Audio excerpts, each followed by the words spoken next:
Et en prenant place, je vous invite à prendre votre Bible dans la lettre aux Éphésiens. Éphésiens chapitre 6. Nous arrivons à la fin de cette belle lettre qui est focalisée sur l'Église, non pas le bâtiment, parce que le bâtiment, il s'en va, parfois on n'en a pas, pour X raisons. L'Église, bien sûr, ce sont des personnes. Et cette lettre montre, à travers ce que Paul enseigne, le cœur de Dieu, son plan pour l'Église. Et nous aide, justement, dans nos interactions, dans notre vie, dans l'Église. Et à la fin de cette lettre, avec les quelques dernières lignes que Paul va dicter, parce que très souvent, Paul, il n'écrivait pas lui-même, mais il dictait, comme quoi les dictées, ça ne date pas d'hier, ça remonte vraiment très loin, on le sait. Paul va consacrer ces dernières lignes en partie à un certain Tychik, dont on va parler un peu parce que c'était vraiment un frère modèle. Alors, versets 21 et 22, si vous êtes avec moi dans Éphésiens chapitre 6, versets 21 et 22. Afin que, et puis cette idée va revenir deux fois dans le verset 22, pour que, mais en fait c'est exactement le même mot en grec, c'est afin que, dans le but que vous aussi, vous sachiez ce qui me concerne, ce que je fais.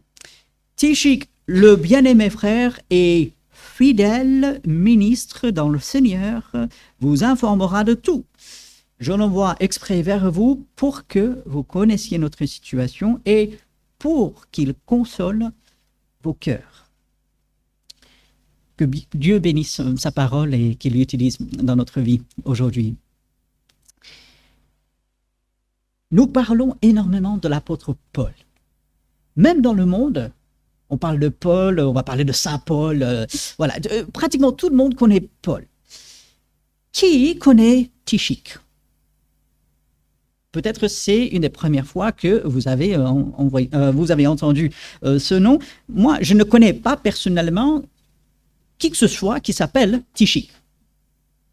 Aucun parent aujourd'hui ne donnera le nom de Tychik à son enfant. Et heureusement, parce que le pauvre, je me mets à sa place, il risque qu'on se moque de lui, il risque que ça se passe pas bien. Et pourtant, même si nous ne savons pas énormément sur ce frère, il y a des choses vraiment formidables et j'aimerais prendre quelques minutes pour nous concentrer sur ce frère Tychik. Certains disent que dans la tradition, il était le pasteur à Éphèse. C'est peu probable, à moins qu'il soit un des anciens, mais vu les longues absences qu'il a fait de l'église d'Éphèse, c'est peu probable en fait qu'il soit le pasteur, mais il était bien impliqué dans l'église. Je fais une petite parenthèse. L'église d'Éphèse a bénéficié du ministère de Paul, a bénéficié du ministère de l'apôtre Jean, a bénéficié du ministère de Timothée, a bénéficié du ministère de Tychik. L'église d'Éphèse était une église bénie avec un bon enseignement, avec un solide fondement et tout. Mais vous savez quoi? L'église d'Éphèse avait encore ce problème. Et ça montre bien que on est des êtres humains. Parfois, il y a des choses qui arrivent, mais Dieu apporte toujours la réponse. Quelle que soit l'église aujourd'hui qui passe par des difficultés, quelles qu'elles soient ces difficultés, Dieu, il apporte la réponse. Et c'est vraiment quelque chose de très encourageant. Alors, je reviens à notre frère Tychik. Tychik était quelqu'un qui était à l'œuvre déjà avec Paul dans Actes chapitre 20. On n'a pas le temps ce matin, mais si vous allez dans Actes chapitre 20, Paul était accompagné dans son dernier voyage à Jérusalem par un ensemble de frères des différentes églises par lesquelles il était passé. Et Tychik ainsi qu'un autre frère ont accompagné Paul dans ce voyage pour apporter en fait un soutien à l'église de Jérusalem. Tychik était prêt à faire ce voyage. Tychik était quelqu'un en qui on pouvait avoir confiance assez pour faire ce voyage avec l'apôtre Paul. Et Tychik, manifestement, était resté avec Paul pendant un certain temps. Là, Paul, quand il écrit Éphésiens, il est à Rome, emprisonné dans une maison à part, mais il n'est pas tout à fait libre. Et Tychik est avec lui. Et maintenant, Tychik est probablement celui qui a apporté cette lettre aux Éphésiens. Et Paul dit, Tychik va faire 3 choses. Verset 21, « Afin que vous sachiez ce qui me concerne et ce que je fais. » Tychik allait justement apporter de l'info. Il allait transmettre à ses frères et sœurs à Éphèse, justement, si on peut peut-être couper les micros qui captent l'assemblée, donc c'est juste à côté, je pense que c'est ça qui fait le bruit. Ouais, celui-là. Ouais. Merci. Ouais.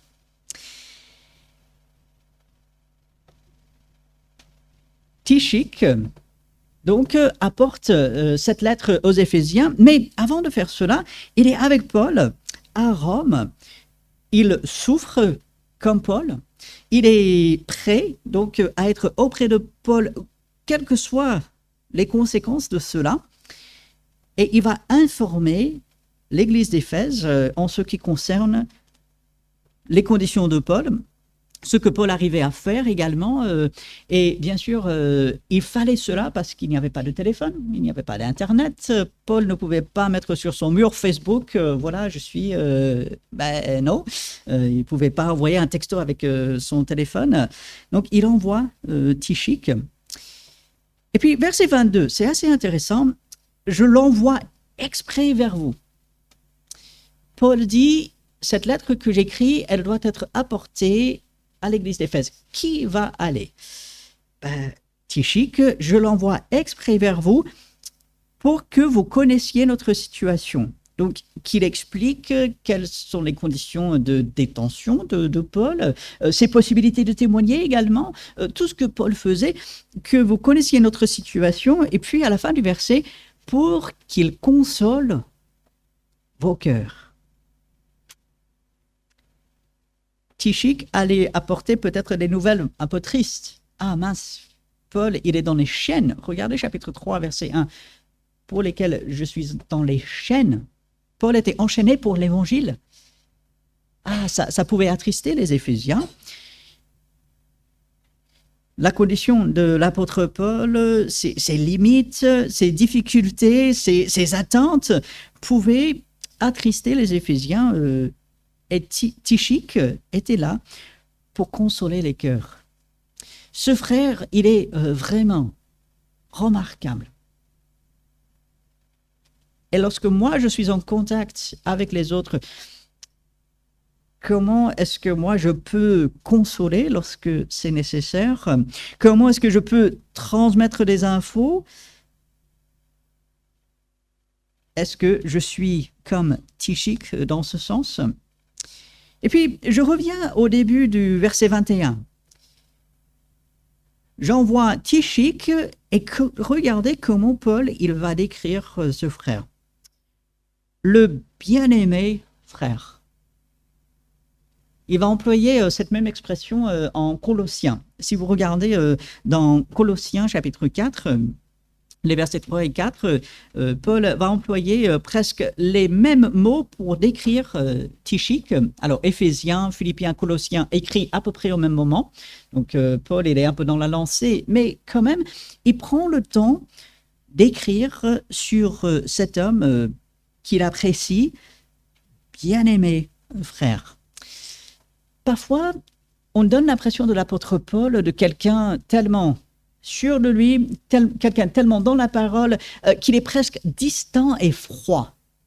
Paul disait les choses telles qu'elles étaient, et on a l'impression que parfois, il est un peu distant et froid. Oh, c'est l'apôtre Paul, il ne faut pas s'en approcher et tout. Mais je vous encourage à lire les épîtres de Paul pour voir toute la tendresse que cet homme de Dieu pouvait avoir. Notre frère Tim Neckerbocker, il y a un mois à peu près maintenant, a pris Romains chapitre 16 pour montrer la tendresse de Paul, ses souvenirs par rapport aux chrétiens de l'Église de Rome. Et ici, on a quelque chose d'un peu similaire. Tychik, le bien-aimé frère. Et l'Église d'Éphèse connaissait Tychik. Et je suis convaincu, en lisant ceci, ah oui, c'est vrai, on apprécie Tychik. Et ça nous emmène à penser, quelles sont mes pensées, quels sont mes sentiments par rapport aux frères et sœurs de mon assemblée. Ici, on traite de l'Église d'Éphèse. Ok, très bien. Mais l'assemblée de Vernon, et même l'assemblée de Mantes, qui se réunit avec nous, gloire à Dieu, quels sont mes pensées, mes sentiments par rapport à mes frères et sœurs? Un exercice qui est vraiment pas mal. On a pris de la peine d'éditer, rééditer, mettre à jour l'annuaire.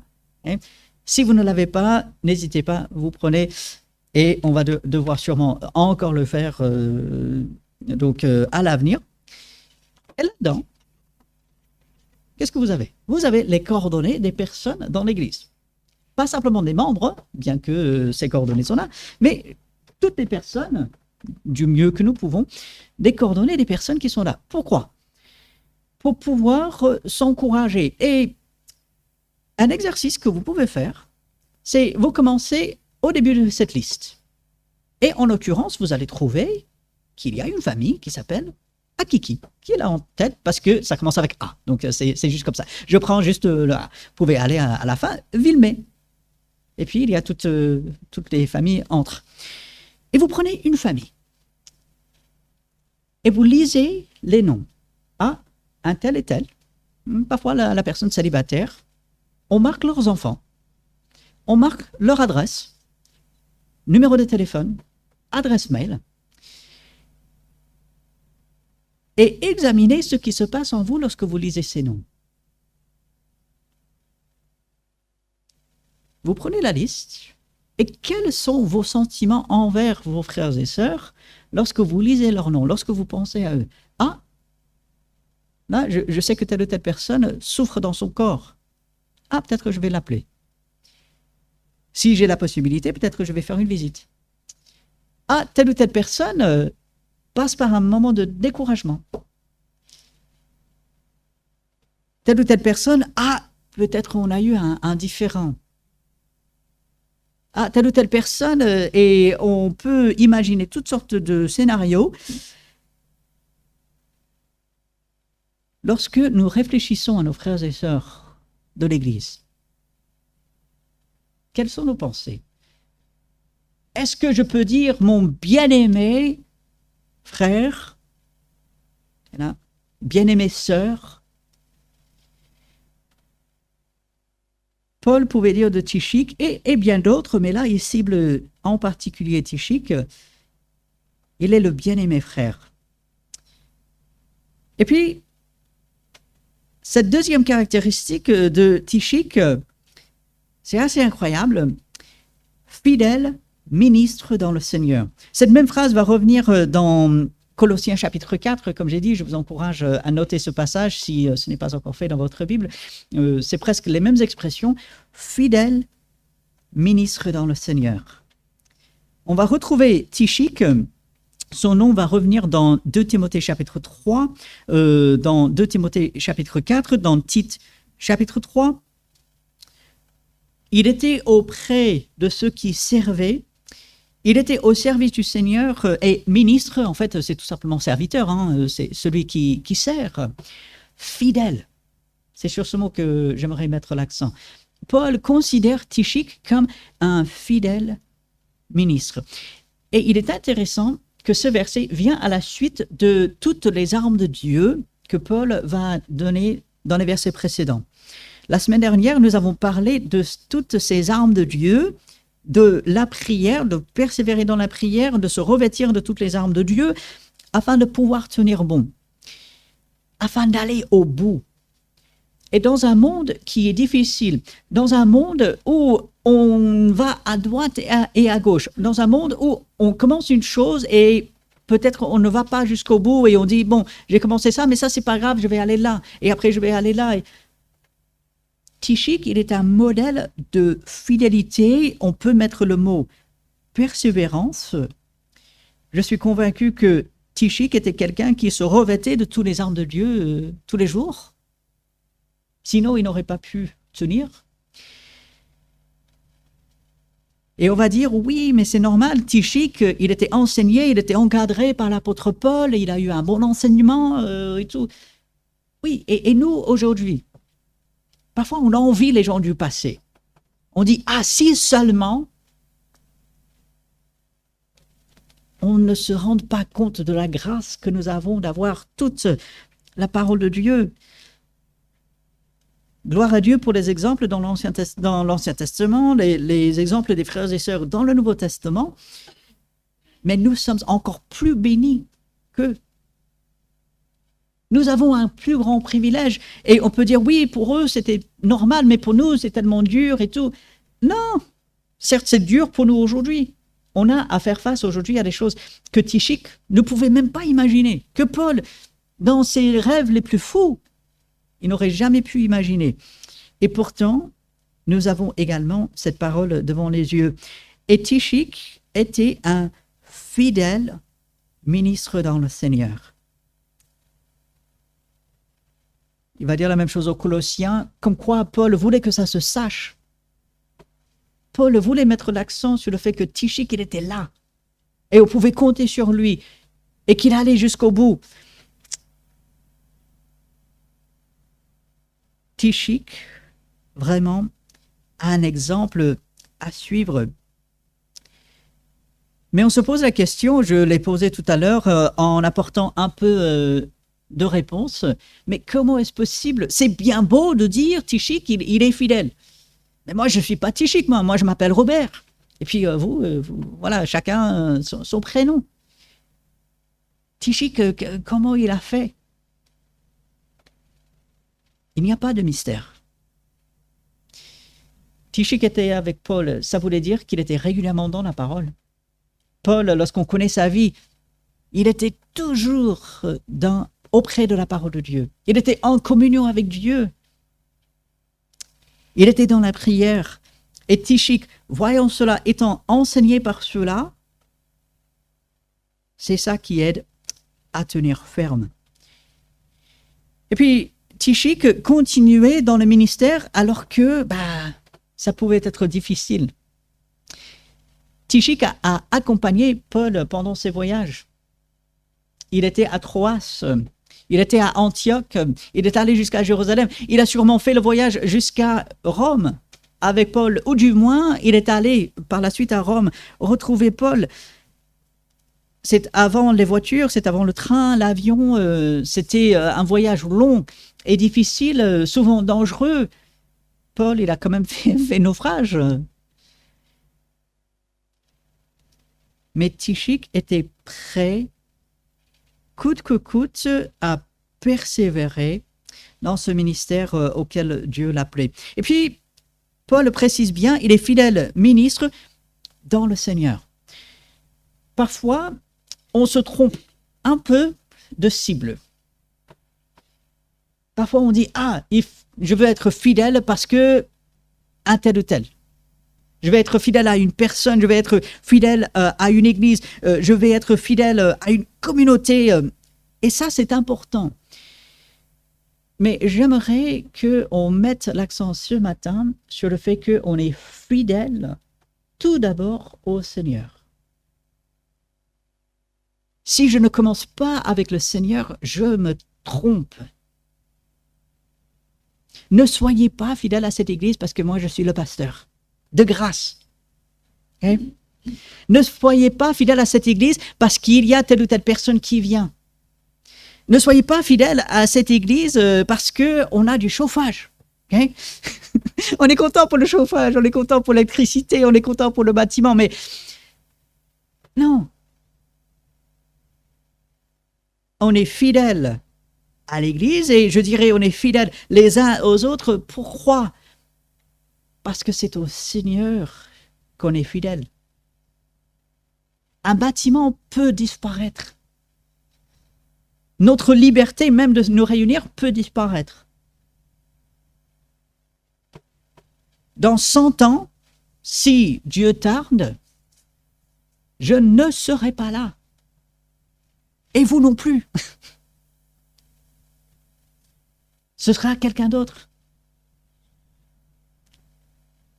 On est fidèle à qui ou à quoi? C'est bien de s'attacher à une église. Dieu demande à ses enfants de se rassembler et de travailler ensemble et d'avancer et de faire des disciples et de faire grandir. Oui, mais on est fidèle à qui ou à quoi? Tychik, pour tout le travail qu'il faisait, il était tout d'abord, comme on peut le voir, fidèle ministre dans le Seigneur. Et notre activité, nous la faisons pour qui, pourquoi? L'activité, c'est bien. Ben, gloire à Dieu, amen. Formidable. Il faut. C'est ce que Dieu demande. Il ne veut pas qu'on soit inactif. Un enfant de Dieu inactif, c'est un peu une anomalie. C'est pas comme ça que Dieu veut. Non, il faut qu'on soit actif. Mais surtout, pour le Seigneur. Et puis ce ministère, même si tout d'abord il est fait pour le Seigneur, il est exercé envers des frères et sœurs. Ces 3 pour que j'ai évoqués tout au début, afin que vous sachiez ce qui me concerne, pour que vous connaissiez notre situation et pour qu'il console vos cœurs, tout ce ministère, Tychik, il va l'avoir envers les frères et sœurs d'Éphèse. Je suis convaincu que Tychik, jusqu'à son dernier jour, jusqu'à sa mort, il a été fidèle envers le Seigneur. Et ça, c'est quelque chose que nous pouvons également. Satan, comme ce lion qui rôde, comme Pierre l'explique, avec ses traits enflammés, comme Paul l'explique ici dans ce chapitre, va chercher à nous distraire, va chercher à nous décourager, va chercher à nous détourner vraiment de tout ce que Dieu veut pour nous. Comment lui faire face? Comment persévérer? Comment aller jusqu'au bout? Comment bien terminer, si on peut dire? Comment avoir ce témoignage d'un frère, d'une sœur bien-aimée, fidèle dans le service, dans le Seigneur? Eh bien, c'est avec le Seigneur. C'est en étant dans la parole, c'est en persévérant dans la prière. Il n'y a pas de magie. Il n'y a pas de formule magique, c'est la simplicité de la relation profonde et régulière avec le Seigneur. Et c'est un peu ce que Paul résume dans les 2 derniers versets. Parce qu'on peut prendre ces versets un peu comme « Ah, tiens, c'est vrai, j'ai oublié de signer, et donc voilà, je signe un peu. » Mais je suis convaincu que Paul, il met autant de pensées et d'intentions derrière ces 2 derniers versets que tout le reste de l'épître. Regardez ces 2 derniers versets. Que la paix et l'amour avec la foi soient donnés aux frères, alors aux sœurs aussi, hein, les dames, ne sentez-vous pas écartées de ceci. Que la paix et l'amour avec la foi soient donnés aux frères de la part de Dieu le Père et du Seigneur Jésus-Christ. Paul priait régulièrement pour les frères et sœurs d'Éphèse. Il voulait qu'ils tiennent. Il leur montre Tychik en exemple, il y avait son propre exemple de vie.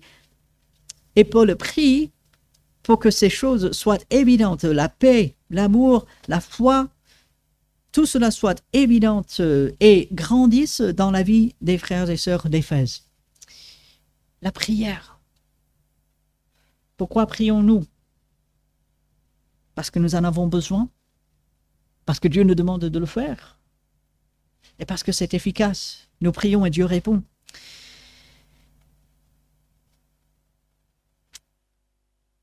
Paul veut terminer cette lettre en montrant qu'une des plus grandes choses que l'enfant de Dieu peut faire pour persévérer, c'est de continuer dans la prière. Prière pour soi-même, prière pour les autres. Et il termine au verset 24, que la grâce soit avec tous ceux qui aiment notre Seigneur Jésus-Christ d'un amour inaltérable. Ah, mince, mon amour, elle altère par moments. Elle est flanchissante. Ah, mon amour n'est pas ce qu'il faut. Je n'aime peut-être pas le Seigneur autant que je devrais, ou peut-être autant que je le faisais dans le passé. Mon amour peut-être s'est refroidi, peut-être je me suis laissé distrait par d'autres amours, l'amour de ce monde, l'amour d'autre chose. Ah mince, est-ce que Dieu va me donner sa grâce aujourd'hui, parce que bon, mon amour n'est pas inaltérable? Oui, parce que ce que Paul dit, c'est que l'enfant de Dieu possède toujours et encore cet amour inaltérable. Pourquoi? Parce que c'est Dieu qui produit cela en nous. Ce verset s'applique à chaque enfant de Dieu sans distinction. Il va dire, Dieu, il a répandu son amour dans notre cœur. Cet amour, c'est Dieu qui s'en occupe, et bien sûr, je dois manifester cet amour et je dois grandir dans cet amour. Mais cet amour, puisqu'il vient de Dieu, c'est Dieu qui nous a aimés le premier. Ce n'est pas nous qui sommes allés, qui sont allés le chercher, mais c'est lui qui est venu nous chercher. Si on se pose la question, est-ce que peut-être Dieu ne me donnera pas sa grâce aujourd'hui parce que je ne l'aime pas comme je devrais? Non, bannissez cette question parce que Dieu vous donnera toujours sa grâce. Il sait que nous en avons besoin et lorsque nous prions pour sa grâce, il ne va pas nous la refuser. Dieu, il n'est pas comme ça. Dieu est trop bon, aimant et compatissant pour nous refuser sa grâce. Que la grâce soit avec tous ceux qui aiment notre Seigneur Jésus-Christ d'un amour inaltérable. Nous changeons. Tous les jours, nous changeons. Tantôt c'est ceci, tantôt c'est cela. Qu'est-ce qui ne change pas? C'est Dieu. Et ainsi, lorsque je possède son amour par Jésus-Christ, j'ai cet amour inaltérable et ainsi je bénéficie de sa grâce. Ce qui me permet de faire face à n'importe quelle situation dans ce monde. Qu'est-ce qui fait que je peux me lever chaque jour? Qu'est-ce qui fait que je vais persévérer comme Paul, comme Tychik? Qu'est-ce qui fait que je vais pouvoir travailler pour le Seigneur? Qu'est-ce qui fait que je vais pouvoir faire mon travail au jour le jour lorsque c'est difficile? Qu'est-ce qui fait que je vais pouvoir arriver à la fin de cette année? Qu'est-ce qui fait que je vais pouvoir affronter des choses que je ne contrôle pas? C'est parce que j'ai Dieu. Et parce que son amour inaltérable est en moi par Jésus-Christ, si je suis enfant de Dieu, et parce qu'il m'aide, et parce qu'il me fait la grâce de le connaître, il me fait la grâce d'évoluer dans une église locale où je bénéficie des prières des frères et sœurs, où je peux prier pour mes frères et sœurs, où j'apprends de plus en plus la parole de Dieu, où je peux mettre au service du Seigneur, où j'accomplis la volonté de Dieu. Lorsque je suis dans cette perspective, je vous pose la question, qu'est-ce qui pourrait m'arrêter? Qu'est-ce que je ne pourrais pas surmonter avec l'aide de Dieu? On revient à ces versets de la semaine dernière, après avoir tout surmonté. Mais comment est-ce possible? Avec le Seigneur. Il y a Dieu et ça change tout. Et il est beau d'avoir des exemples comme Tychik, comme Paul, parfois lorsqu'on est découragé, d'avoir un exemple et de dire « Ah, telle ou telle personne a tenu bon, telle ou telle personne est allée au bout. Moi aussi. » Et puis de savoir que je peux aussi inspirer d'autres, je peux être un exemple pour d'autres, que d'autres peuvent regarder vers ma vie et dire « Ah, voilà un frère fidèle. Voilà un frère bien-aimé. Voilà quelqu'un fidèle dans le service pour le Seigneur, quel qu'il soit. » C'est vraiment quelque chose d'incroyable. Et lorsque nous regardons cet épître aux Éphésiens, cette lettre, Paul, dans le premier chapitre, sur quoi est-ce qu'il met l'accent? Notre salut en Jésus-Christ. Il faut accepter Christ comme son sauveur. Sans Jésus-Christ, la vie n'a aucun sens. Et on mourra dans ses péchés, chapitre 2, on est déjà mort et on est séparé de Dieu. Mais en Jésus-Christ, tout devient nouveau. Gloire à Dieu. Et comment est-ce que cette lettre termine? Chapitre 6. Paul dit, il y a Dieu. Et c'est avec Dieu, jour après jour, que nous pouvons expérimenter la paix, l'amour avec la foi. Ceci nous rappelle ce qu'il va dire aux Corinthiens. Ces trois choses demeurent. La foi, l'espérance, l'amour. Quel est le plus grand de ces choses? L'amour. L'amour qui englobe tout et qui nous aide à mettre en pratique tout le reste. Voilà ce que Dieu veut pour son Église. Ce n'est pas simplement venir ensemble, passer 1h30, aller 2 heures, se dire certaines choses et puis après repartir et puis vivre sa vie dans la semaine. Non, c'est tous les jours vivre ces choses, s'encourager. C'est ça la vie avec Dieu et la vie dans sa famille qui est l'Église. Paul, lorsqu'il termine cette lettre, peut-être il met un cachet. Peut-être il va sceller cette lettre, il va le donner à Tychik, il va la donner à Tychik, il va dire, voilà, mon frère, apporte cela. Et je suis certain que les prières de l'apôtre Paul ont accompagné cette lettre pendant tout le voyage de retour jusqu'à Éphèse. Et lorsque l'Église a ouvert cette lettre, a commencé à lire, je me mets à leur place. Ah, Dieu est en train de faire quelque chose de merveilleux. Et moi, j'ai le privilège de m'y impliquer. Et je veux être un témoignage. Et je veux être tout ce que Dieu veut que je sois. Et m'impliquer autant qu'il veut que je le fasse dans son œuvre. Et oui, les temps sont durs. Et oui, Satan s'acharne, mais nous avons les armes de Dieu et nous avançons. Et Dieu aura la victoire et il va nous utiliser jusqu'au bout. Pas simplement aujourd'hui, mais jusqu'à la fin. C'est le mot d'espérance. C'est vraiment un plan immense et formidable de la part de Dieu dans lequel nous entrons. Comment ne pas être encouragé par cela? On allume les infos, on est découragé tout de suite. N'est-ce pas? Faites l'expérience si vous ne l'avez pas encore fait. Vous allumez les infos, c'est décourageant, mais comme pas possible. J'ouvre la parole de Dieu, là je vois le plan de Dieu, et je dis, oui Seigneur, je veux m'y impliquer, et je veux aller jusqu'au bout, et je peux, avec ton aide. Nous savons ce qu'il nous reste à faire. Qu'est-ce qu'il nous reste à faire? Nous impliquer. Si on n'est pas encore enfant de Dieu, c'est la chose à régler. Si on est enfant de Dieu, je m'implique dans son œuvre, avec son aide, par sa grâce, et je vais jusqu'au bout. Cette persévérance jusqu'à la fin. Mais nous avons besoin de l'aide de Dieu. Et pendant quelques instants, comme chaque dimanche, nous prenons quelques instants avec toutes ces pensées, avec même toute cette lettre aux Éphésiens que nous avons examinée depuis quelque temps maintenant. Nous avons besoin de l'aide de Dieu. C'est un beau plan, mais on a besoin de son aide pour le mettre en pratique et aller jusqu'au bout.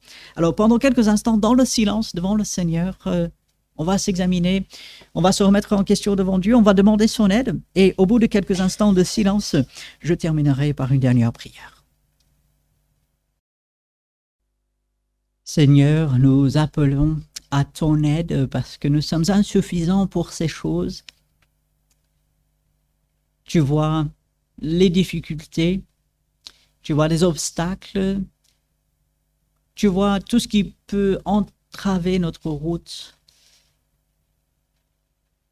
Tu vois notre désir de te suivre et nous demandons à ce que tu rendes cette Église de plus en plus forte, que tu accomplisses pleinement ta volonté en elle et à travers elle, parce que chacun se met tout d'abord à ton service, et que tu fasses grandir cette Église, Seigneur, que nous soyons connus chacun comme des bien-aimés et fidèles ministres, serviteurs de toi. Donne-nous d'être des exemples, donne-nous de nous inspirer des exemples les uns des autres.